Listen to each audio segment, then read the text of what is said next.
Dahil gusto din lamang ni Senator Marcoleta na lagi siyang bida bilang dating chairman man ng BRC o sa usaping West Philippine Sea o anumang issue involving China o dili kaya ay sa usaping restitution na mag-asawang Diskaya, siya na nga ang tunay na bida sa aking magiging pahayag.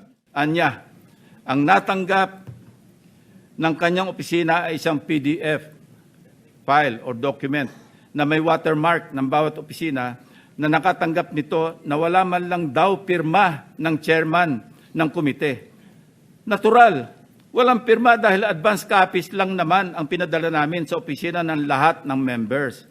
Common sense naman po, Mr. President, na binigyan ng soft copy ang bawat miyembro upang madaling mabasa at mapag-aralan ng ang lahat ng nilalaman nito simultaneously.